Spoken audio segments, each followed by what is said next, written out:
Today we're going to change out a CV axle on a 1999 Nissan Altima. This is the passenger side. First thing we did is jack the car up. Used a jack stand in case that fails. And I also got a cement block with some boards to hold it up in case that fails, so safety first. I also got my Haynes manual. Hopefully I shouldn't need that. I've done, this is about the sixth one I've done now. They're not too bad of a job. But this boot split about 6 months ago, and I didn't feel like changing it right away, but we're getting around to it now. We also got our sway bar here. I didn't know this was broken, but this connector here, we'll have to replace that too. First, this Cotter key had to come out, and then this nut here, I used a 36 millimeter socket and had to use my cheater bar. And what I did, it was on there really tight and it wouldn't come off, so I had somebody turn the car on and step on the brakes while I stood on the end of that pipe there, and then it got it loose. It would be better if I just had some impacts, but I don't, so I get by doing it this way. The next thing we do here is remove this tie rod end. Just got a Cotter key and a nut, and then to pop this out of here, we used a special puller. It works really good. If this doesn't work, you can also use a pickle fork, but that's going to destroy this rubber on here, so you'll have to replace that if you use a pickle fork. This won't damage it. It works really good. You can get these at AutoZone or whatever for like 15 bucks. They're not too expensive.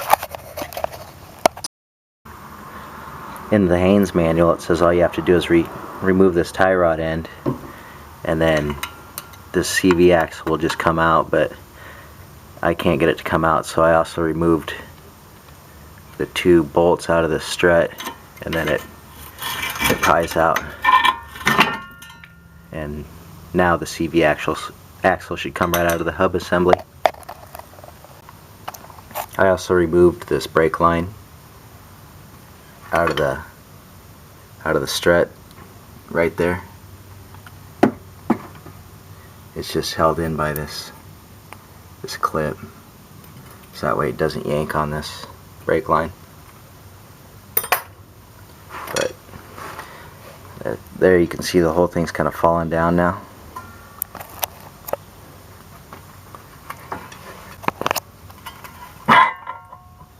There. Now the CV axle is out of the hub assembly.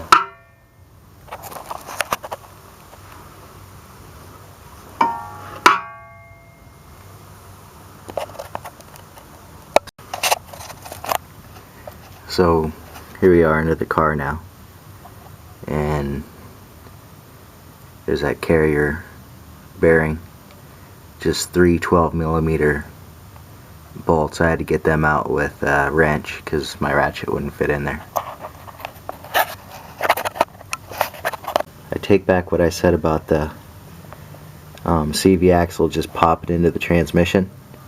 After I undid this carrier bearing, all I had to do was pull on the end of the CV axle, and it came right out of the transmission here. All the other ones have always snapped in, but I guess since this one has that carrier bearing, it doesn't have to snap in. So I'll just pull it the rest of the way out now. So here's my old CV axle and my new CV axle.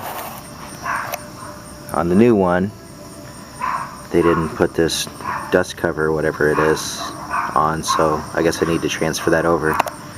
I'm just going to very carefully use a punch and a hammer, and we'll see if we can transfer it over without breaking it or bending it up.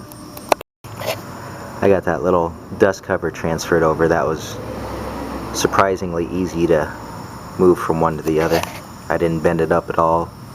It's nice and straight. After I got that dust cover transferred over, I cleaned all this up really good because it goes in the transmission, and then I just put like a drop or so of oil on that because it spins inside of a rubber seal.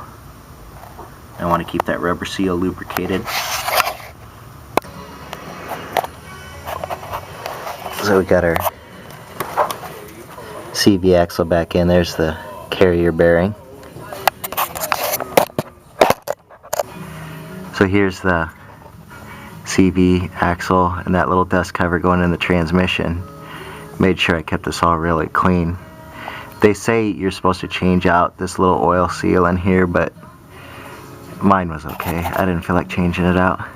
I just made sure I kept it really clean so it doesn't go bad.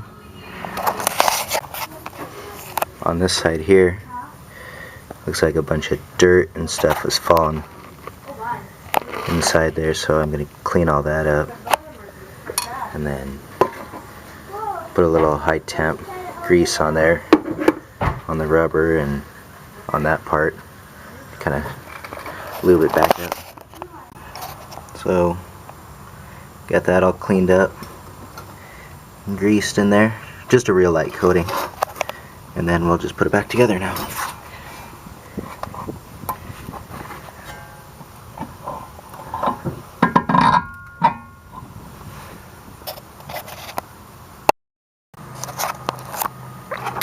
I just put everything back together in reverse order that it came apart. That's what it looks like. That's that new sway bar link there. That wasn't too bad to put in.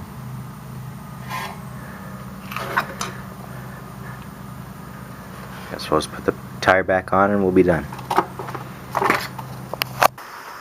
Sometimes when you take out those CV axles, transmission fluid will spill on the floor. I actually had it jacked up high enough that that never happened this time, but I'm going to check the transmission fluid anyway because that's always a good idea. It looks like it's okay, so we're good to go.